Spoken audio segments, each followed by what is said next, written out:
खुलुमबाय बड'लेण्ड टेस्ट आपडेटआव बयखौबो बरायबाय। नोंथांमोननि थाखाय गोनांथार रादाब लानानै फैदों। अन्नानै भिडिअखौ जोबजासिम नायलां। गिबि रादाबाव दङ गवायाव खुंजानाय 37थि नेशनेल गेम्सनि बक्सिं इभेन्टआव साथाम बर'नि फिसाफोरा मेडेल देरहादों।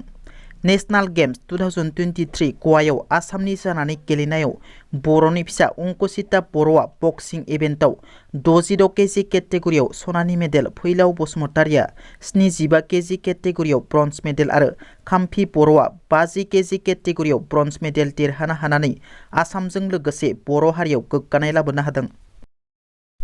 सनितपुर जिल्ला धेकियाजुलिनि फानबारियाव थांनाय हराव आलफानि मुङाव रां दाबिना सानै बर' हमजादों। रायजोफोरजों आलफानि मुङाव 7 लाख रां दाबिनाय रांखौ लानो फैनाय समाव रायजोफोरजों हमजायो। रां दाबिनायखौ लानो फैनाय हमजानाय सानैखौ क'क्राझार जिल्लानि दाजिया नार्जारी आरो धेकियाजुलि खग्रा कछारी गामिनि बलराम बसुमतारी होनना सिनायथिनाय जादों। सानैखौबो रायजो राजाफ्रा हमना बुनानै पुलिसनो गथायो। मिथिनो मोननाय बादिब्ला धेकियाजुलि फानबारिनि दालं मम्फा मुंनि सासे सुबुंनिफ्राय पिस्तल दिन्थिना 7 लाख रां दाबिदोंमोन बिसोर सानैबो। बे दाबिनाय रांखौ बलराम बसुमतारी आरो दाजिया नार्जारीया लानो फैनायावनो हमनानै बुजायो रायजोफोरजों। बुजानानै जखम जानाय सानैखौ देहा फाहामसालियाव थिसननाय जायो पुलिसआ। बिसोर सानैनिफ्राय गंसे पिस्तलबो बोखांनो मोननाय जायो होनना मिथिनो मोननाय जादों।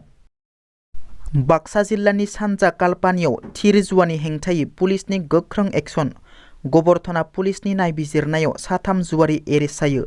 हमजानाय साथाम जुवारिखौ भारत बर्मन, सुरन्जन शर्मा आरो मनेश्वर बर्मन होनना सिनायथिनाय जादों। हमजानाय जुवारिफोरनिफ्राय जुवायाव बाहायनाय गुबुन गुबुन मुवा बेसादफोर मोननाय जादों। क'क्राझार जिल्लानि सालाकाटि पुलिस आउटपस्टनि सिङाव थानाय नयासरा गामियाव गिख्रंथाव जाथाय। सासे 15 बोसोर बैसोनि उन्दै हिन्जावसाखौ आबाद फोथाराव आखाइ आथिं खाग्रबनाय, मेगन खुगा खाथिनाय थासारियाव बोखांनो मोननाय जाथाया ओनसोलनाङै फिनजाथाय सोमजिखांहोदों। जिनाहारि खालामनायनि सन्देह।